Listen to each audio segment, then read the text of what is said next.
was watching. I'm not a big fan of watching trailers for shows. For example, somebody told me about the what's it called? The Aliens Resurgence or whatever it's called. Yeah, Covenant. I know exactly. Covenant, and they're like, "Oh man, you should watch this trailer. It's sweet." And I'm like, "But now I know the story, Entire and I see story. the monster." Now who lives and who does? Yeah, and I was like, Yeah, I know. "That's dumb." So then the I next big trailer that came out was The Last Jedi. So I'm gonna have a bold statement, kind of just a quick. What is your opinion on the current state of Star Wars? Knowing that, so talking of Episode 7, Rogue One, The Last Jedi, and the Han Solo movie. What is your opinion on the current state of Star Wars? I guess I'm gonna have to take the controversial side, and I'm gonna say I'm really kind of getting more and more disappointed. I was really hyped up with like episode 7, and I was like, "Okay, let's give it a fresh take." And it's JJ, so at least it'll look pretty. It may not have a great story, but it'll look good. Yeah? And it'll look good, and it was a functional movie. And we watched Rogue One the other day, and I was bored to tears through that entire movie. None of the characters were interesting. The worlds weren't interesting. The entire like setup of ooh, they're not going to survive or whatever. It's like I don't care. And then there's that whole like the final Darth Vader scene, which everybody was like lost their mind over. I saw it and I wasn't all that impressed. I was like, I really hope the Last Jedi kind of turns it around on me, or they're kind of taking what wasn't a like a golden franchise. It had its bad parts. The entire prequels aren't that great, but I don't know. I'm gonna say just I'm not that impressed, and I'm not that big of a fan. How about you? How are you finding them? I'm not a big fan of Episode 7, just because it got way too similar to A New Hope, and I get what they were doing, and it was cute, but like at a certain point, like they meet the old man from the last trilogy, and I was like, well, I bet you Han Solo dies. Oh, Han Solo died. They do a trench run, and there's a Death Star, and I was like, but you couldn't come up with something else? So they've destroyed the Death Star. They can't bring the Death Star back now, right? Yes. Like, you can't just have 2 more Death Stars. So they blew up 1 Death Star in the original trilogy. And they're like, but guess what? We've always had another one. And then they're like, but in year... Well, no, technically they blew up the first one, then they rebuilt it, and they blew it up again in like episode 6. Yes. And then they were like, episode 7, like, haha, so now we have a planet. The Galactic Empire. So this is like all the money, all the economy in the world working together, and they're like, check this out. We're going to build 2 Death Stars. And everyone's like, oh, okay. That gets destroyed. The Empire falls. Somebody must have taken over the mantle and taken the extra money and built a giant Death Star planet. I'm getting really hung up on that one point. Stupid. It really bugs me. So just moving along from that point, Rogue, like Episode 7, like I kind of get it, but I also feel like the only logical place for the story to go is, I don't know if they'll do it, because the best case scenario right now is Rey becomes evil in the second movie, works with Emperor Snoke to become a Sith Lord. Luke and Kylo Ren have to save her in the third movie, and they have to redeem themselves, right? Like, that's the best story, is the dark side taking over Rey. And I, like, in my mind, I've already built up what the next 2 movies look like, and I don't think they're going to be as good as that. So I think that's kind of where I'm disappointed. The movie looked nice. I mean, I think another way that they could go with it and have it kind of work is you flip the Jedis to be the bad guys. Yeah. So if Rey stays with working with like Luke, she should have that conflict of like, I know what you're trying to do, but you're doing it the wrong way. And then she looks at what the kind of like the other guys, and you're like, you're doing it the wrong way, but you have the right idea.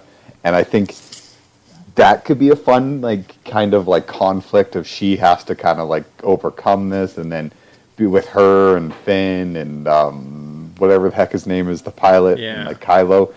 Those four characters kind of like have to figure out how to really steer the galaxy into the good side. I don't know. I just think that what we're getting is we're going to get another rehash or another remake or nothing new, unfortunately, and it's leaving a really like bitter taste in my mouth. I can't watch the same thing again and again and again. I hate remakes. I understand that they need to be remade or whatever just so they can keep licensing fees for licensing, but man, there's something about the same people holding onto a property, and just when the creative juices are dried up and gone, they're gone forever. And I feel like Disney's not going to revitalize it with all those new fresh ideas. I think Disney does a really good quality presentation, a really good experience, but I think that they've never been like, we're the best storytellers in the industry, bar none. It's I don't know. No, we tell a very clean story, and it's presented the best. And people are like, well, I like the way it's presented. It's good graphics. It's not cheap and shitty. And I find that the other studios have good stories sometimes, but they don't have the same presentation that Disney does. Yeah, So but I don't know. so the one thing I just heard was initially they changed the ending. So originally, if you remember the trailer for Rogue One, a TIE fighter when the girl, whatever her name was, Lana or something, goes out to put on the tractor beam or turn down the shield to send the plans off, this TIE fighter comes up and looks at her in the face, and it's not in the original product. And apparently what happened was, because the original story was, this TIE fighter flows up and everyone's like, oh no, she's going to get shot. But it was all her friends in the ship, and they're like, hey, pull the beam and we'll go home. And they all get in the TIE fighter and they like fly off to safety. And the reason they had that in the movie was because the directors and the writers, they wanted to kill off the characters, but they're like, Disney will never let us do that. That's too dark. And they told Disney was like, your ending's kind of shitty. Like, they just like survive. And they're like, well, we wanted to kill them. And Disney's like, kill them. That's fucking sweet. So the fact that they were given the liberties to kill off all the main characters in the movie, I think I'm very hopeful. Like, the end of Rogue One, they kill all these characters that they've been invested in. Then they have the Darth Vader scene, and I was like, you know what? Didn't really appreciate the first part of this movie. The last 10 minutes really pulls it all together. And the fact that they're willing to take the risks, and I don't think other film studios would be willing to kill off all the main characters, because, I mean, like, they might be like, man, these guys might get huge. We could make a franchise. Disney doesn't have to worry about that, right? Like, Disney's bottom line is we're going to make money regardless. We don't have to worry about continually growing it. So I'm very open right now. I'll be honest with you. I was kind of on Tyson's side. I'm not super optimistic, but I'm somewhere in the middle. I want to see what episode 8 looks like. I'm expecting good things. And I'm expecting that we've gotten the best of what we're going to get, and it's only going to get worse. Yeah, the Han Solo is unnecessary. Like, that doesn't... I think we're hitting Star Wars fatigue already, and this is not a good thing. You've released 2 movies, and you want to make a 7-10 movie franchise, and I'm already starting to feel fatigue. I tend to be the first kind of people that burn out on like a franchise or anything. So I think if I'm feeling this, by the time we hit episode 8, and then you hit that Han Solo movie, you're just like, that is a prime example for way to tank a franchise is right there, staring you in the face. Like I said, I'm very optimistic because I think they're willing to take the risks as opposed to look at Marvel. Marvel kind of plays safe. DC is fucking atrocious. Like DC doesn't know their ass from the hole in the make ground at this moment. a good movie. Like, I mean, you can listen to Tyson argue with me that Suicide Squad was a good. It fucking sucked ass. Like Marvel movies. I think that what you need to do is you need to get a talented person who has a vision. And I don't think that that's who Disney goes after. You don't go after someone who's talented and has a young vision and is like ready to go. No, what they're doing is they're finding people that are established and did one thing that's sort of good and being like, that was sort of good. It's like, no, what you need to do is you need to find either young independent directors that will do a fresh take and not just be like, that same thing again, Zack Snyder. do that for a franchise. Christopher Nolan, join a board. And then you're like, then you get a terrible frickin' garbage Warner Brothers universe, which I don't see them fixing, especially when Ben Affleck was literally, I don't want to direct this. And when the person that's supposed to helm the franchise... Oh, you can't do that. You can't have creative control. Whereas I think Disney at this point would be like, yeah, okay, let's see what you got. Let's pull some punches.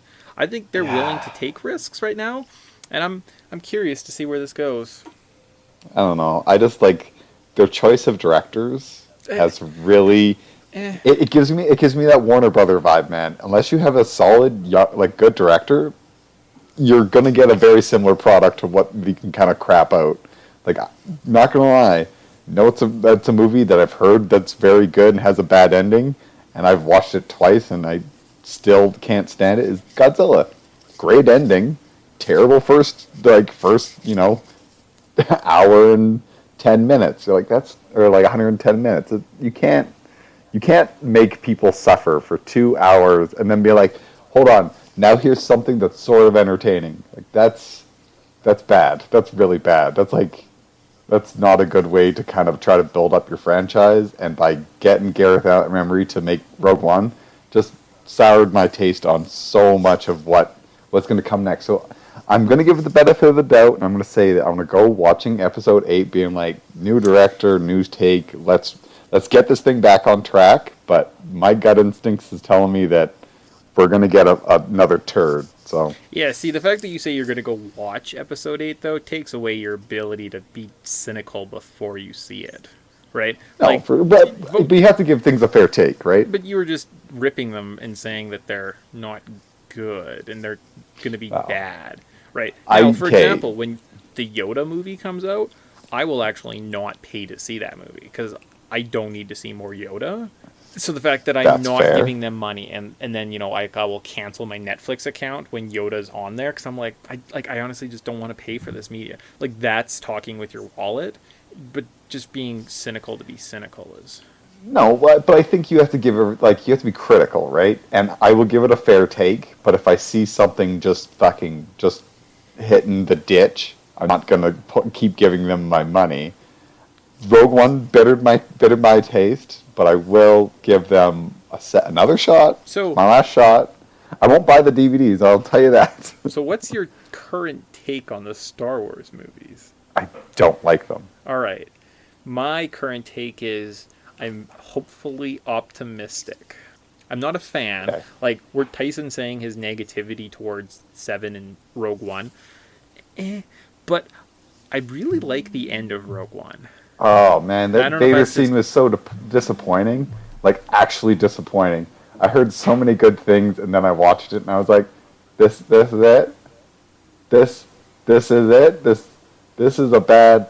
Oh, this is all we're getting. Yep, this is the whole movie. It was literally like, I watched it, and my jaw, hit the floor, and I was just like, fuck you. Just straight out, fuck you. That was not everything that was built up to see. You're like, this is what you call a competent scene. If a competent scene is slapped on the edge of a terrible movie, does not equal success. And I'm sorry, that's one thing. But that Vader scene, everybody talked it up and said that it was going to be so good. And then you watch it and you're like, that's a competent scene. I'm glad that they can film an action scene. I wouldn't say that it was worth the price of admission, or an entire movie franchise leading up to it, but anyways. So I got a thing for you, Disney. Take the prequels and pretend the prequels never existed and just redo episodes 1, 2, and 3, but make them good and really give that middle finger to George Lucas. That's work. My challenge to you. All right, so you know what? I think that another just random end note is, who says you have to continue this? And it's a galaxy far, far away, man. What's further than far away? Why? You already established this is the universe. Why not give us something fresh, like Guardians of the Galaxy? That was a fresh idea that kind of came out of left field. We were getting the same superhero movie, same. And then they were like, here's a joke movie about a bunch of bad guys trying to do the good thing, but it has a good humor behind it. You're like, why not try that with frickin' Star Wars? Why not try a movie that has more humor than it does? Oh, we got to be gritty and have some darkness, but we're gonna have a really lame joke every once in a blue moon. You're like, that. Why don't try something fresh? Like, that's all I'm saying. Is just try something from left field. Don't be scared to get dirty. So interesting. Very, very interesting. Yeah. All right. So Tyson apparently is very passionate about how terrible Star Wars is. I'm not passionate just the movies, about all bad movies. How the franchise is in a whole, and anyone that likes Star Wars, stupid. Don't. Yeah. No, that's not what I said. I'm just saying my personal opinion and my personal taste. But no. Actually, I'll be that cynical asshole. Yeah, if you hate Star Wars, you're an idiot. There you go. You heard it here first. Huh. Yeah, so it's official. That was a really long conversation. I don't know what we accomplished there. Huh. Hey, we're a Nintendo podcast. Yeah, weren't we supposed to be talking about a video game today? Apparently, that happens in a galaxy far, far away. Yeah, and there's an alien race that's... we should have talked about aliens, because that's kind of like this game. Let's just get right into it as I throw my iPod across the room. Before Nintendo came out with Super Metroid, we wanted to make sure it was the most intense Metroid battle ever. So we thought we'd see how Killer here would fare against it. Ready, boys? That's 24 megs worth of weapons, worlds, and weirdos old Killer's up against. Nintendo's biggest game ever. He's a big boy. He can handle it. Well, let's see how he did. Welcome to the Podtendo podcast, where we analyze, reminisce, and replay the glory of old Nintendo games. We can be contacted on Twitter at Podtendo Podcast, email us at podtendo@gmail.com, or check us out on Facebook at facebook.com/Podtendo. I'm your co-host, Mick, and I will be joined every episode by my... Chancellor Tyson.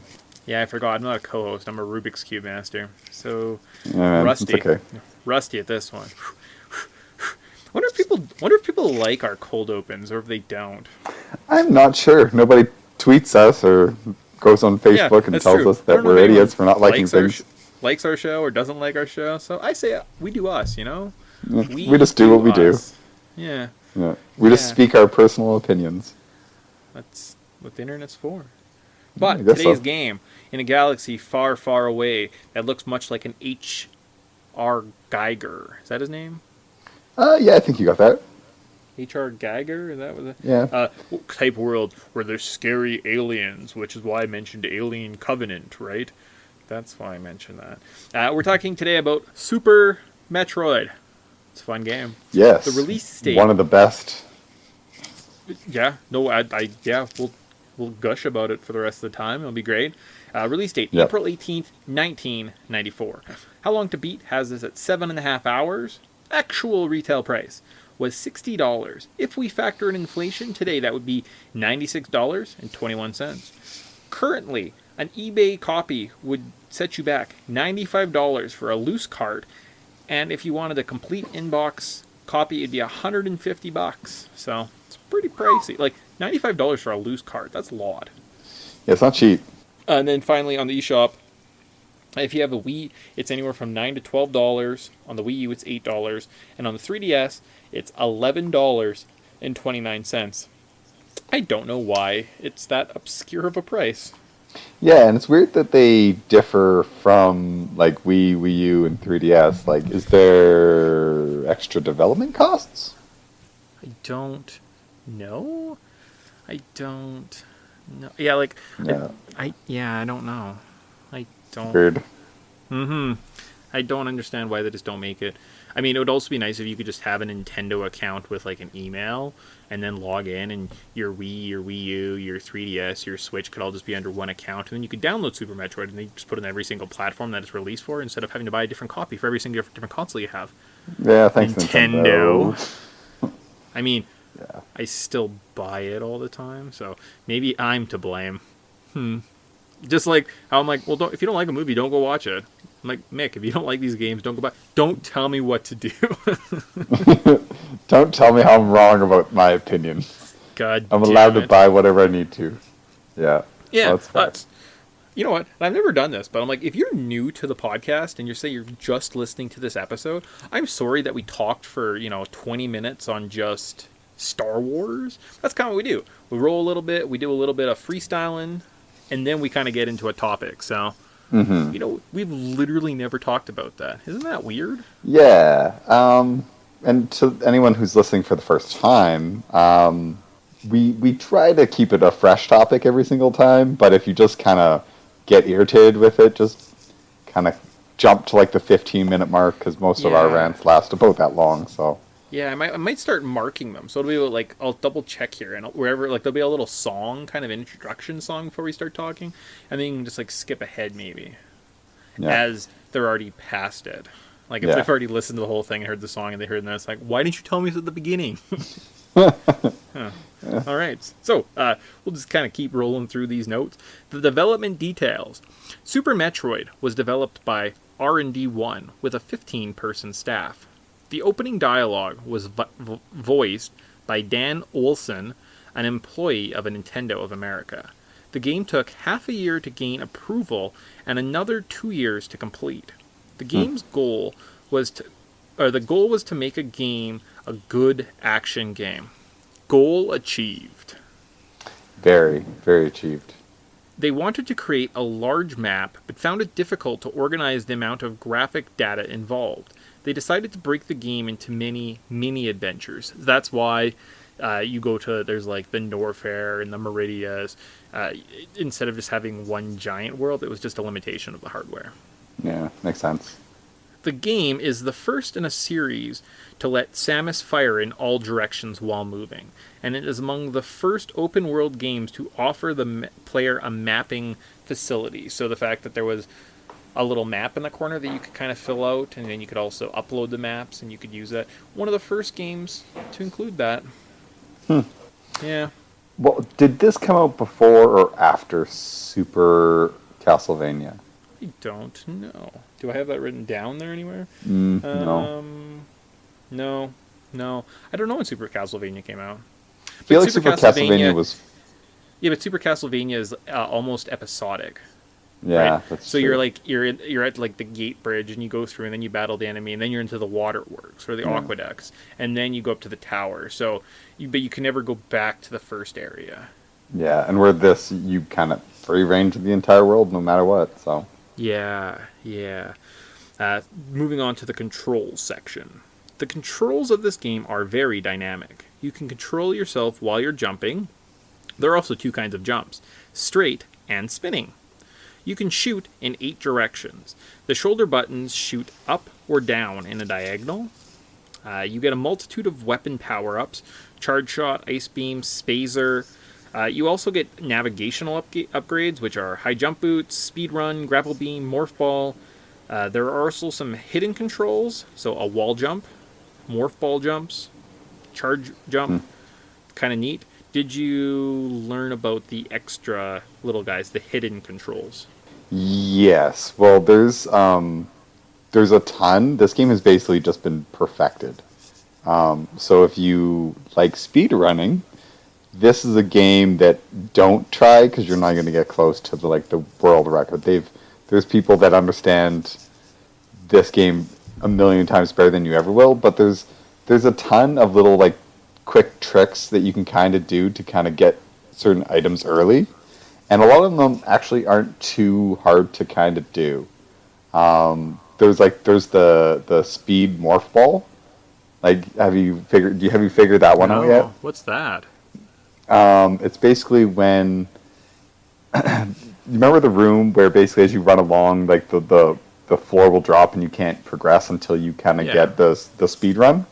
Yeah. With the morph ball, you can actually just kind of run the same speed. But what you have to do is you literally, as you're going in between from one room to another, there's that doorway that you have to go into. So you have to be jumping while you go into that, and then as you're jumping through, you kind of continue your jump, but then you do almost a down forward motion and hold the run button the whole time while you're doing this, and you'll actually go into the morph ball and you'll speed along like you're running, and you can actually skip a whole section a little bit early. A lot of those kind of tricks, like a lot of the wall jumps and everything, if you can kind of master those, that's kind of the basics you need to kind of build up so you can start learning to speed run. Because once you have kind of the controls down, then you can start memorizing the levels. So okay, it's interesting. Yeah, very interesting. I found the mapping was very frustrating in this game. Jump, shoot, and run buttons didn't seem like they were kind of in the right place. I learned afterwards, though, that you can actually map the controller differently. So if you wanted to, like whatever you feel comfortable with shoot and jump, you can go into the options and change that. No idea why I didn't do that beforehand. So I kind of played with like a really awkward setup the whole time. Yeah, and if you're like me, controls are kind of make and break, especially in platformers. And it's nice that it's even in like a default, like you don't even have to go through like an emulator or anything. You literally pick this up on your cartridge and plug it into your Super Nintendo. You can actually just go into the options and just change it. And thank goodness for that. Button mapping should always be an option. Yes, I agree. Did you put on the moonwalk? Yes.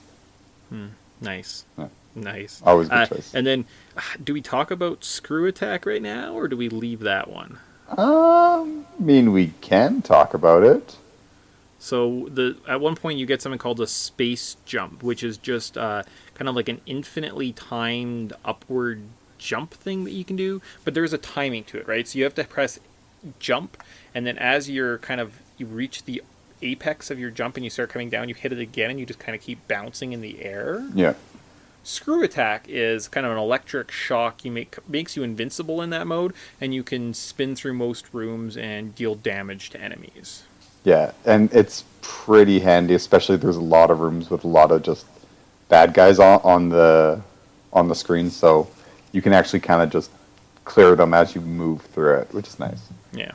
Yes. And then also there was a whole website, and there's lots of memes about the Screw Attack. Yeah, that's where it comes from. Yeah, it's pretty big deal. A lot of people that have never played this game have probably heard of Screw Attack. So yes, as crazy as that sounds, there was another couple things. Oh, when you're taking damage, I don't know if you knew this, but like basically wherever your character is facing, you will bounce the opposite direction. So if you take like let's say a spike, but you're facing forward, they'll bounce you backwards.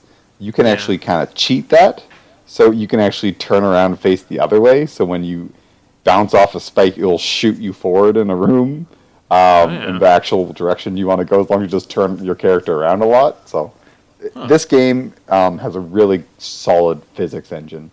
Whoever built this game, they knew what they were doing. So yeah, no, I agree. On to first memories. First memories, what we're talking about. What is your first memory of this game? Honestly, that one time we played at my place. I forget what system we were playing it on.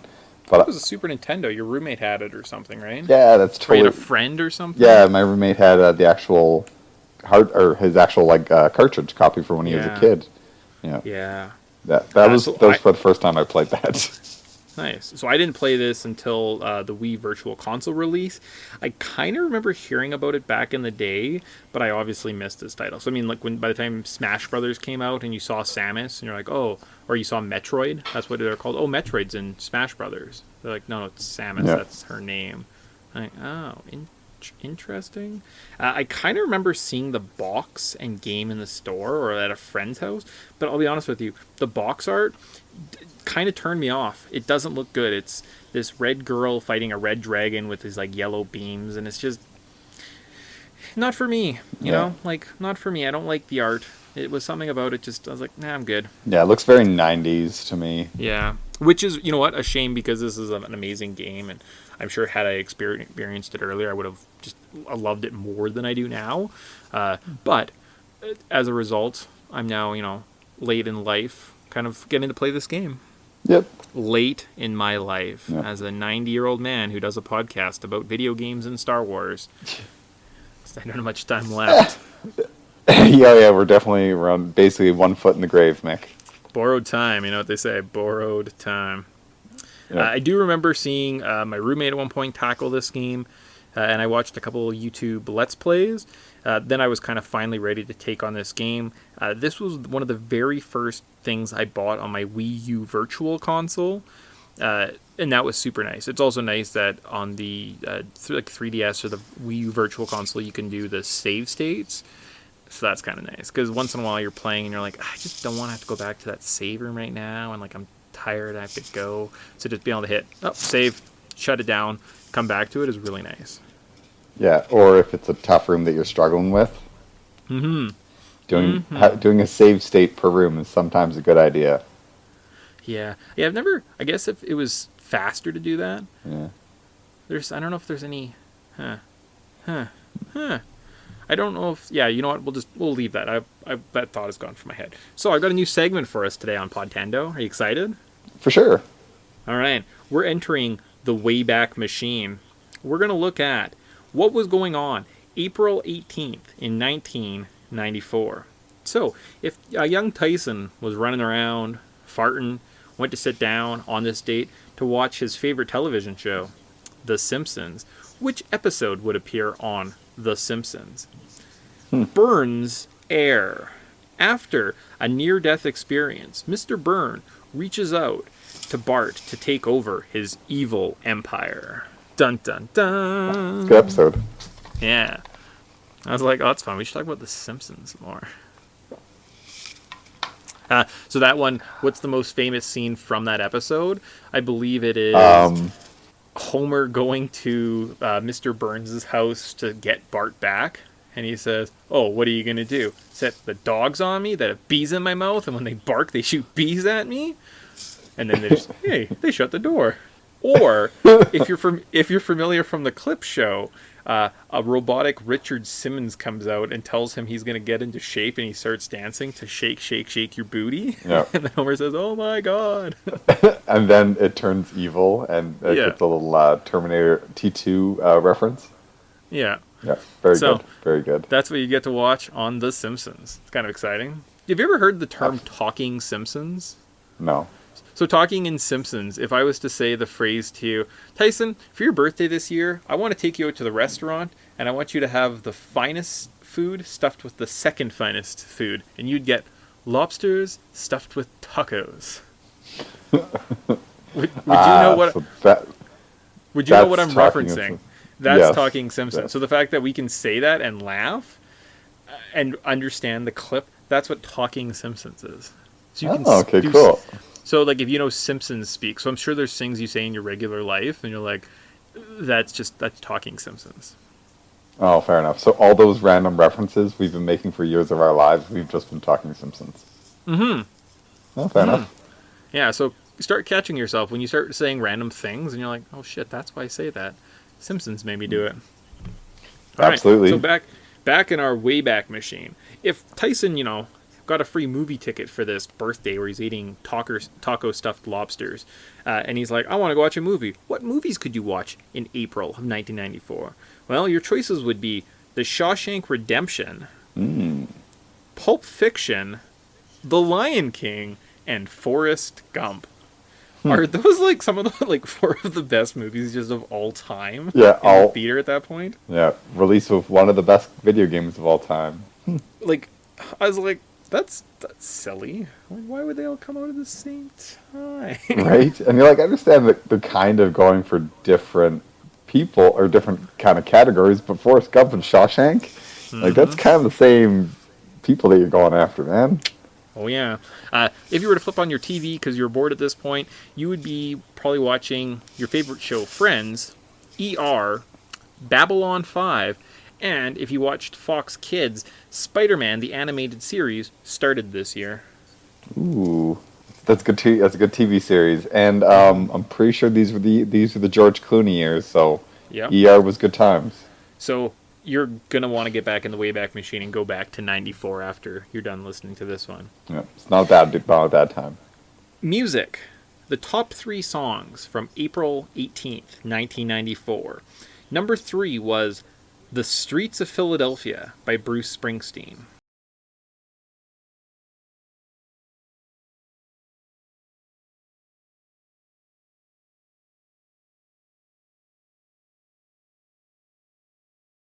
Number 2 was The Most Beautiful Girl in the World by The Symbol. The artist formerly known as Prince, I think. Is that you're supposed to refer to him?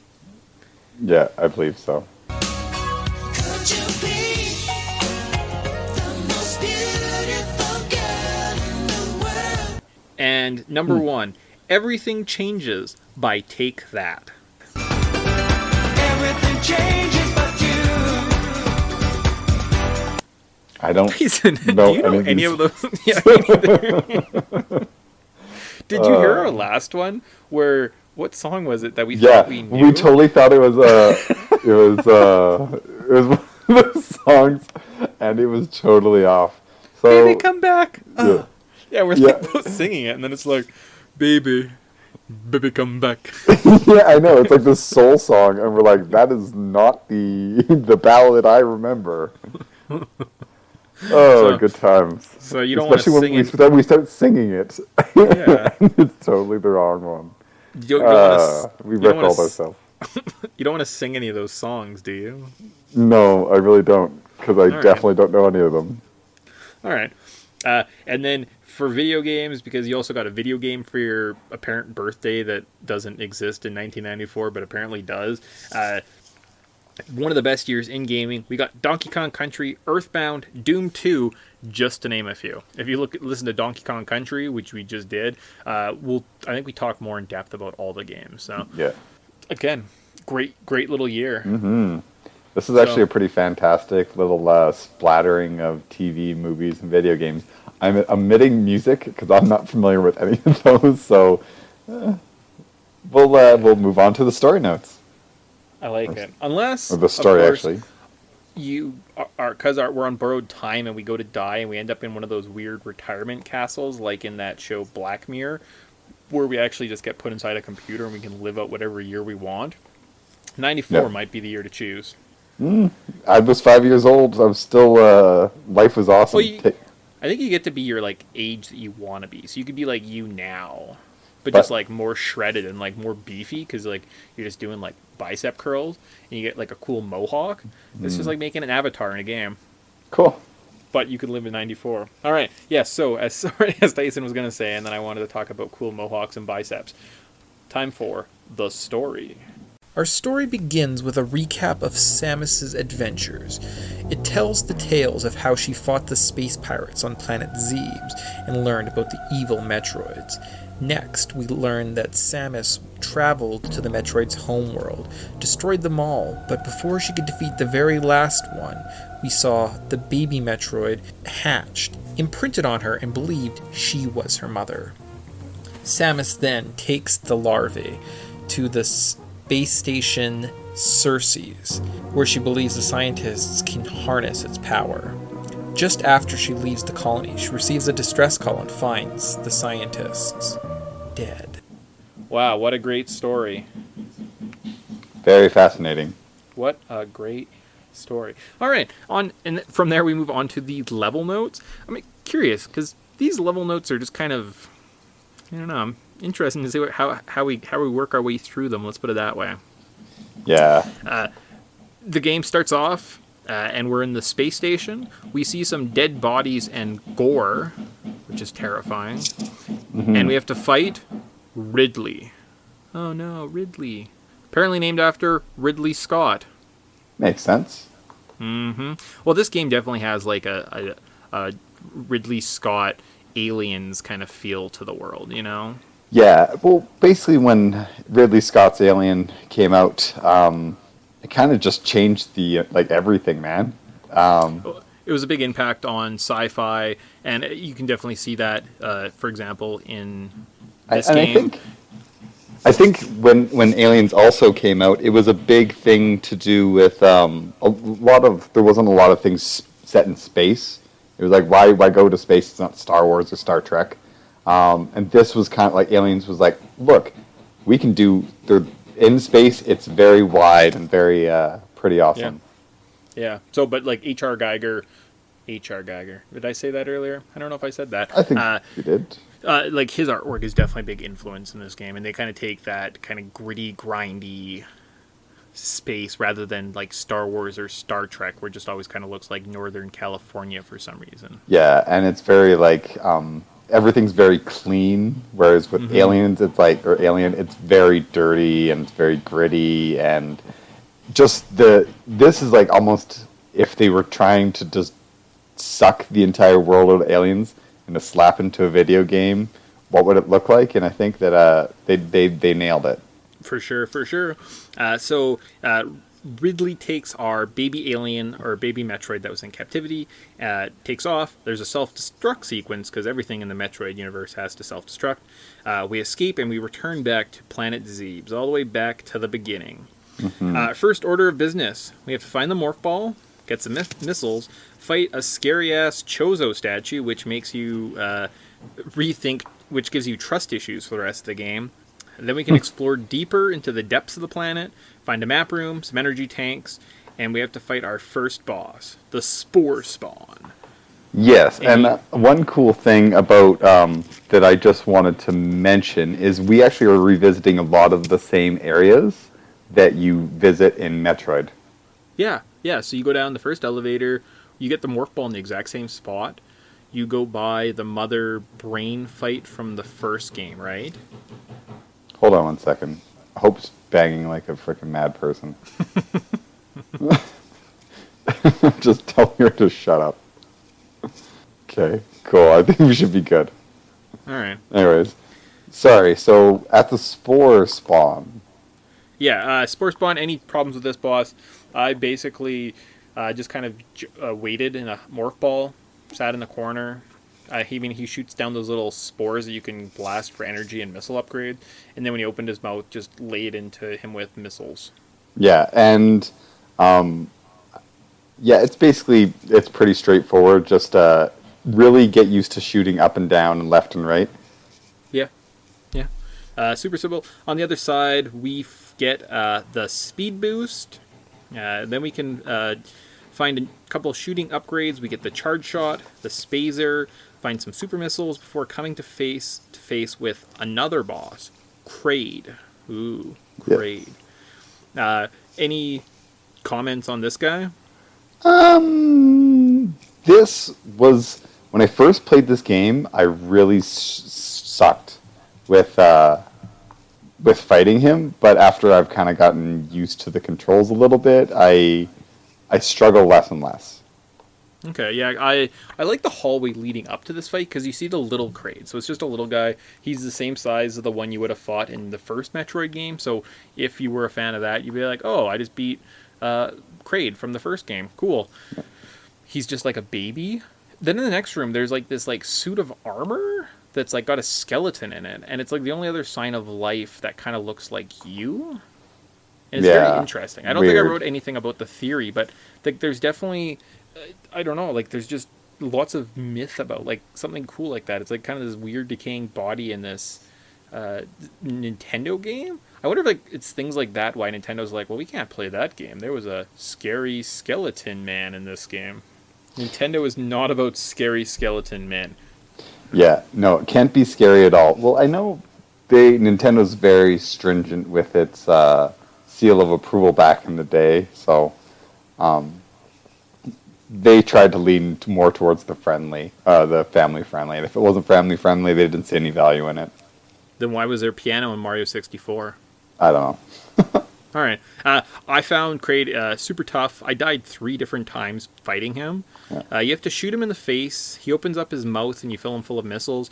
The first 2 attempts, I just got my ass kicked so badly. And then finally on the 3rd attempt, I beat him like almost no issue.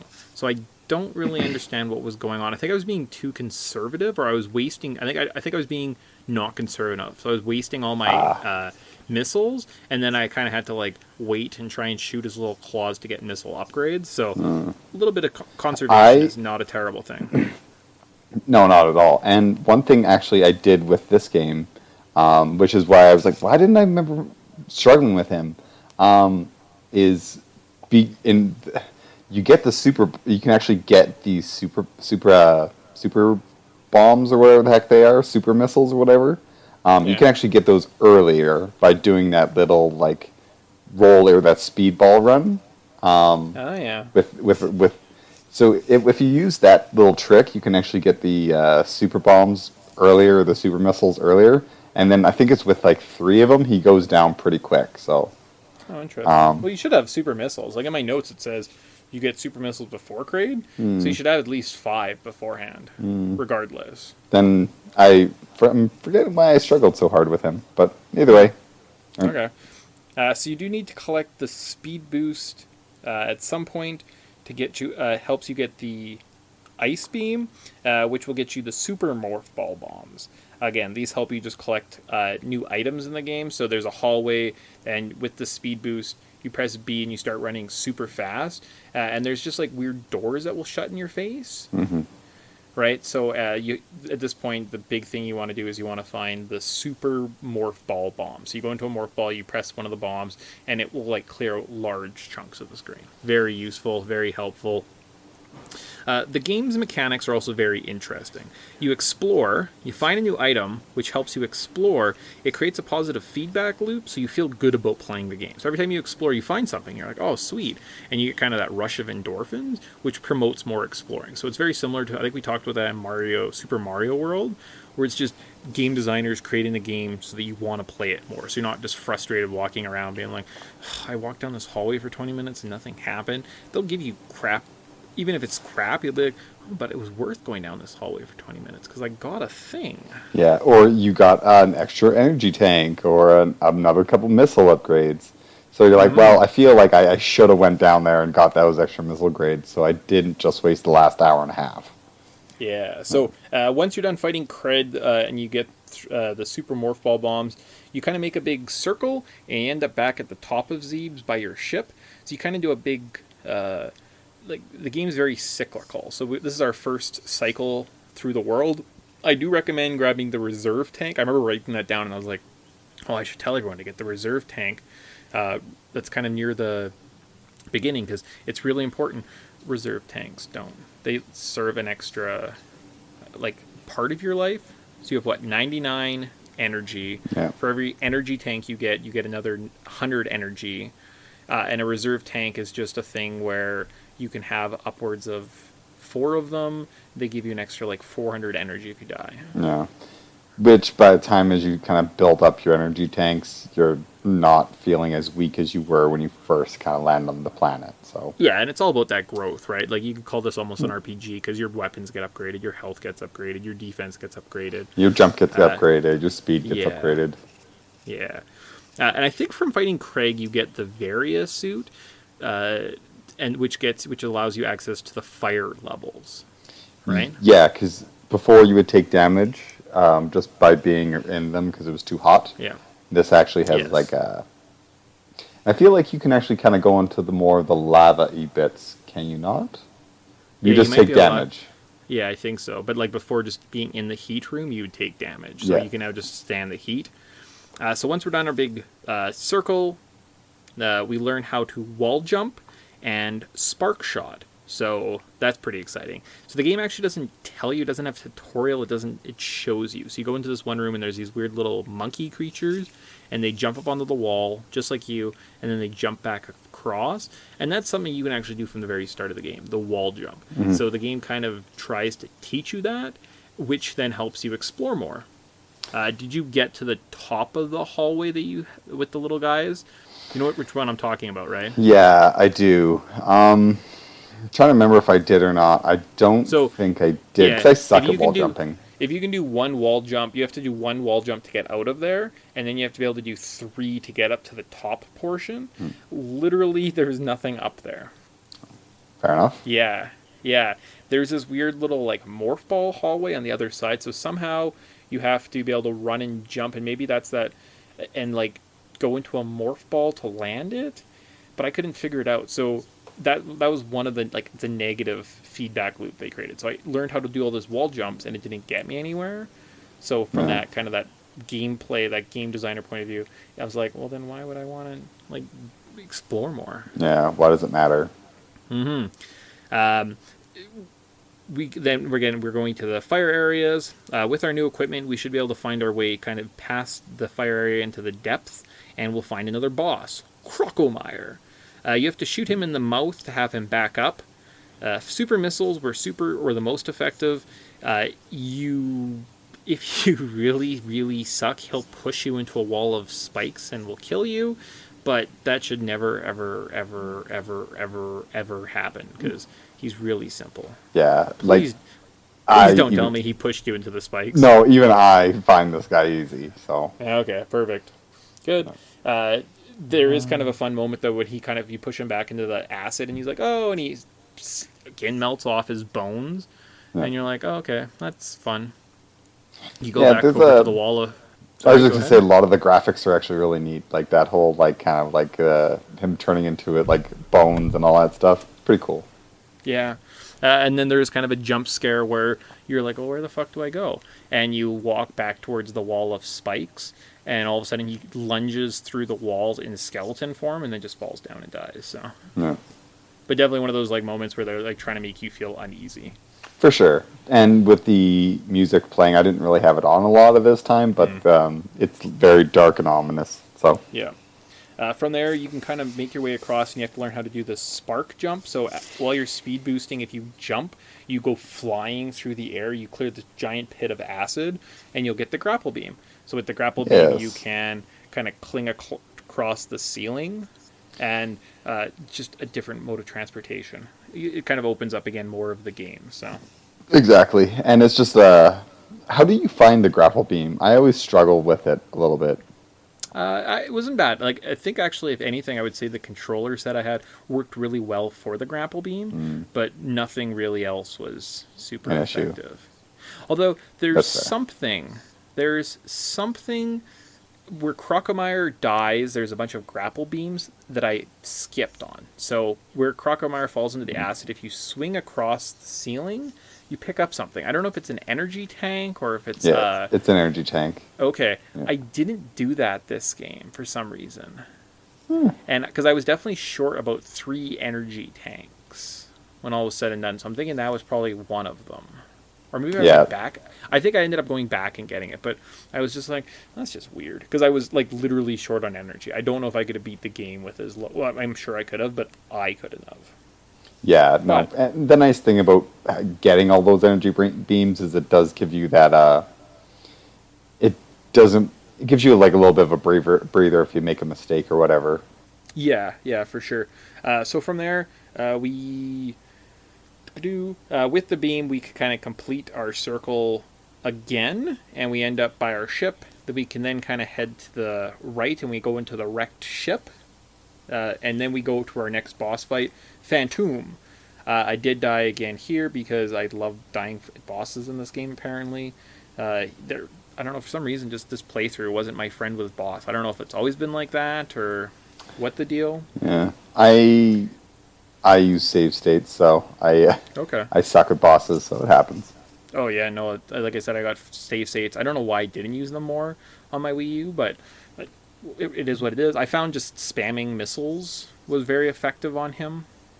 He went down. The second time through, I'm pretty sure when I beat them, the boss was extremely easy. So there was just some type of timing, some type of mechanic I was missing the first time through. After he dies, the power comes back on in the wrecked ship. You can now explore the area. You can find more upgrades. I did go to my way to find another reserve tank. Before you leave, you need to find the gravity suit. So, find gravity suit. Because with it, you can now move underwater, and you can head into the underwater area, it's called like Norfair or something like that, Meridia. I don't know off the top of your head. Do you know what the 4 areas were called? I think it's Wreckship, Norfair, Meridia, and I don't know what the other one's called. Yeah, it's definitely Meridia that we head into. Okay. So, in here, there's kind of this fun little area where there's a glass walkway with either a super bomb or a super... Morph ball bomb. You can set it and it will actually shatter the walkway, which gives you access to the water area. If you do this before you have the gravity suit, you move balls slow. Yeah, so make sure you get the gravity suit. The slowest thing ever. Yeah, and it's frustratingly slow because there's bad guys and yeah, it just makes it a fucking nightmare. But now that we have the gravity suit and the beam, we can kind of grapple our way through. Like I call it kind of almost like the sewer area. Yeah, The pipes are all the pipes. purple, and it's kind of sewery looking, and we have to fight Botwoon. Botwoon. Yeah. I just shot him with missiles. At one point he was moving really fast, so I just stood on the edge of the screen and just kind of would occasionally shoot pulses of missiles, and eventually I took him out. Not too hard. Yeah, and by this point you have 60 some odd missiles, so it's pretty easy if you just kind of have full missiles when you fight them. Oh yeah, I guess we never talk about what the bosses look like. So this is there's a bunch of, it's like a whack-a-mole game with a big snake. Yep. The snake crawls in the next hole, and you just have to shoot it. And Fantoon was like a giant skeleton. I think it was a squid. Crocomier. I thought it was a squid guy, like a ghost squid or something. Ghost squid. Yeah, ghost squid. Definitely has that if you imagine the shape of a squid, but just chop off all the tentacles. Yeah. That's what you get. Yeah. Crocodile, like you were going to say alligator? He's just basically alligator. Yeah, really? Big alligator. I went with alligator. I didn't go with crocodile. Sorry, crocodile mixed with a bulldozer kind of thing. Yeah. Creed is like a big green thing. Fat dragon. Yeah, perfect. And the Spore Spawn was like a weird, I don't know, tentacle thing. The plant from Little Shop of Horrors. Exactly. I like when I can read your mind. Cool. So from here, we use the Grapple Beam after we beat Batoon to scale the walls and kind of make our way through until we fight Dragon, who is not a fat dragon. He's like a shrimp guy, right? Yeah, and he has all those he kind of, I don't know, he's kind of goofy looking. He's like a weird green guy. Yeah, that's weird. Definitely very alien. Yeah, so I died here again. The second time, I just knocked off one of the panels where there's electricity. Use the grapple. When he grabs you, grapple onto the electricity with the grapple beam. He goes down no problem. And then all the babies come down and will bury him or eat him or something. And then we get the space jump. So that's exciting. Yeah. We already kind of talked about the space jump. The space jump really opens up the world. You can go anywhere. You don't have to know wall jumps. A lot more. Let's see. Do I have anything noteworthy? Lots of missile upgrades, super missiles, bomb upgrades.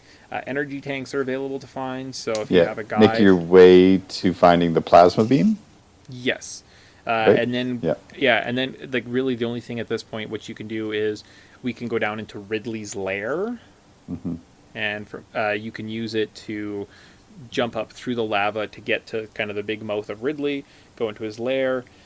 For some reason, the water here doesn't hurt you, so at some point we acquired something that prevents us from taking damage from lava. Yeah, I'm not sure, to be honest with you. As we make our way in, we fight a golden Chozo statue, and I died again. God damn it. It happens. Yeah, so super missiles, he just turns to the side. Regular missiles will hurt him, as well as I think he gets hurt by super bombs. So I think I used a bunch of bombs or something to kill him. Yeah, or charging your regular shot works quite well. So yeah, so not super, super hard. We do get the screw attack, which is, we kind of already talked about it. So basically you become an invincible jumping ball of death. Collect some more upgrades, make our way to Ridley. You fight some of Ridley's guards. There are space pirates that can only be hurt when jumping at you. Of course, I made the mistake of not walking close enough to them and just firing at them from a distance, so they were invincible. Weren't jumping at me, and I died again, so god damn it. There's actually a couple bad guys that will only die to missiles or will only die to whatever. It's so you kind of need to know. Just memorize them. So, yeah, this part of the game, I for some reason know everything up until Ridley's lair, and this second, as soon as you get into Ridley's lair, it always seems like some type of weird fever dream to me, and I just don't know if it's because I play through it all just in one sitting, so it never kind of retains my memory, and I've only maybe played this game 3 or 4 times. Yeah. like I wrote that down. I was like, I kind of remember this, but like it almost seems like a bad dream when I'm down here. And I don't know if that's just maybe what they were going for, but it's kind of a cool atmosphere that they set up. Yeah, I can't remember what if the. I feel like the sound or the ambiance was actually different, very changed. But I can't remember. Okay. I can't remember exactly how it kind of goes. But yeah, it's very red and very ominous, and feels like a dark red lava temple or a hell temple or something along those lines. Yeah. So. Huh. All right. Then we get to fight the main boss. Well, not the main boss, but like our arch nemesis, Ridley. I went after him with super missiles and then just finished him off with regular missiles. Didn't have any problems with Ridley. Did he give you a hard time? No, not really. And I even had some super bombs, so Okay. that Nice. was helpful. Nice. So we go through here and we go to save the baby Metroid, and oh no, we find a broken capsule. And there's an energy tank in the room. Did you grab the energy tank? I did. Nice. Smart. So from here we can head to the boss map room. So right at the beginning of the game, you go into an area where there's 4 bosses. There's Kraid, there's Dragoon, there's Phantom, and then there's Ridley, and they're all kind of just like statue form. After you fight Kraid, the way the game kind of works is in that circular motion, you go back by the boss room. If you go in there, you'll see Kraid's eye bust off. And that's an indication to say, oh, you have to beat these other guys to get access to this final area. So that's kind of what's going on there.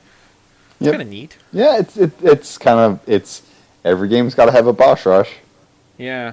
It's. I mean, I think there was a More of a because there was a Ridley and a Kraid statue in the first Metroid game, which allowed you access to where the space pirates lair to fight Mother Brain. So it's kind of a rehash of that one too.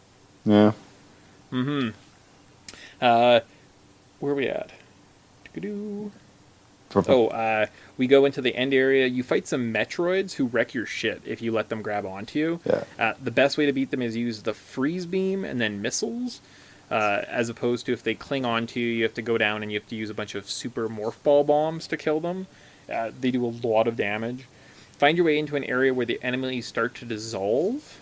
And as you're walking by, all of a sudden this giant Metroid comes and leeches onto you and starts sucking down your health. Were you prepared for this? No, because I don't actually remember this part of the game. It's been like I've only beat this game probably once before this playthrough. Yeah. So this was kind of like I knew that there was a Metroid. I didn't realize that there was going to be multiple Metroids. But early in the game, you kind of see them kind of or hidden away in between pipes and locked up. So I felt that they were kind of coming back. Yeah. Yeah. But, so, like, when that giant Metroid, though, grabbed onto you, were you scared? Oh, no, not really. I mean, I kind of was like, time to drop some bombs in my bomb form, so. And so when it's your health's coming down and it stops at 1, and all of a sudden the Metroid kind of stops and backs off you, you didn't, like, save state a couple times or anything, eh? No, God, no. I was like, this is obviously pretty scripted out, so. Okay, fair enough. Yeah, for some reason this big Metroid kind of like, was like, what the fuck's going on? Leaves you with 1 health and goes away. In the next room, there are missile and energy upgrade rooms, so you can do that, fill up your energy, fill up all your kind of missiles and whatnot. Then you go down a long hallway, and you repeat the battle from the very first Metroid game. Wow, you killed Mother Brain until the room, like, weirdly dissolves into another room? Yeah. I'm not sure how that even, like, functions physically, but it's a video game. Yeah, so you're in this little hallway, and you shoot through this glass container at this big brain. Then all of a sudden, you're right, then the room just dissolves and you're in a different room. I might have to go back and replay that, because I'm like, well, how does that work? Yeah, I think, like, there's some metal pipes or whatever in the background, and it's really the machine that just kind of, like, fades away, and it just, like, the screen almost shifts so you can see the back wall again, because it's kind of, like, blocked off, so it like, changes the focus of the screen. Yeah, exactly, and then then the one wall changes, and the machine breaks away, and it looks like a brand new, different room, but, yeah, very jarring, that's not ideal, but whatever. Gotcha. So, now we fight the final boss, Mother Brain. She's kind of like a big brain on top of a big Tyrannosaurus Rex body. Yeah, and it seems like a Cyclops shooting lasers at you. Yeah, hit her with super missiles. Hopefully at that point she's almost dead. You can use your charge shot to do some damage. And then at one point she starts charging up and does this giant like rainbow beam on you and basically kills you. Yeah. And you're crippled and you're in the corner and you have no health left. And you're like, oh, shit, I screwed up. She goes to charge up again and you're like, oh god, like I'm going to die. Yeah. The big baby Metroid, which was the Metroid that almost killed you, comes, attacks Mother Brain, paralyzes her, goes to you, fills up all your energy, and gives you the rainbow shot, and then Mother Brain charges up the beam and kills it. And you're like, oh no, the baby Metroid, which was my friend that almost killed me earlier. Mm-hmm. How dare he? But gives you the rainbow shot, and at that point you beat the game. Like, very, very unlikely that you're going to lose. Rainbow Beam does just like a buck ton of damage on him, on Mother Brain. She dissolves, she dies, I think once and for all. I don't know exactly how the Metroid timeline works, but I'm pretty sure we'll have to wait till we get to Fusion, I guess.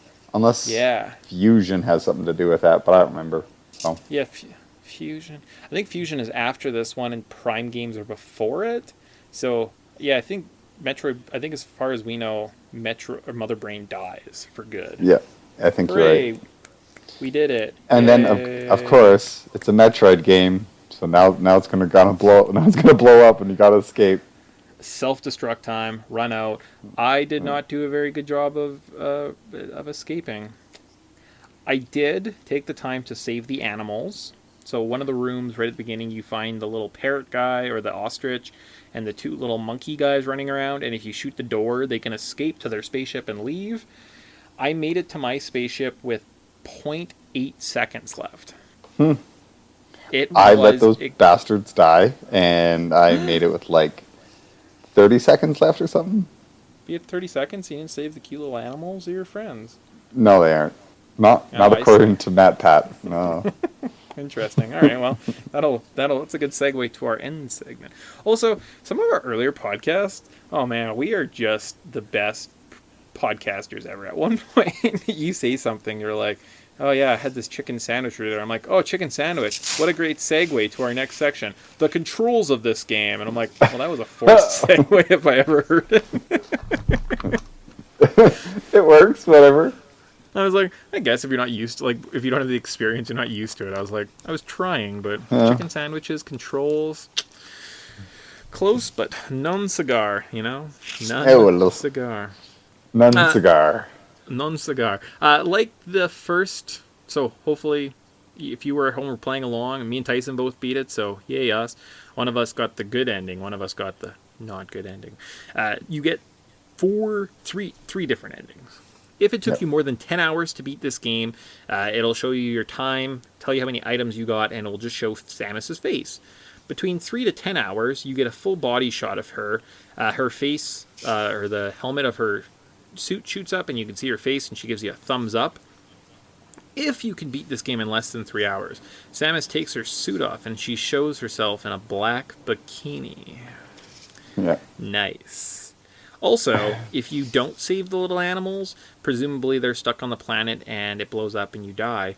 If you save them, there's this other, as your ship flies off from Zeebs, you can see another little ship flying off in the distance before the planet blows up. So that's exciting. Mm-hmm. Nice. So, there it is. Super Metroid. This is, I guess, the point where we get our final say, our final, did we like the game? What are our current thoughts on this title? Really enjoy this title. If the controls were a little bit more tight, I'd say I love it, but it does have its shortcomings, and I think it's just because by default, I wish the controls made more sense. I realize you can change it, but I didn't, and it definitely took away from my experience. I love the mix of combat and exploration. They just mix very well together. Exploring is a mix of skill and technique.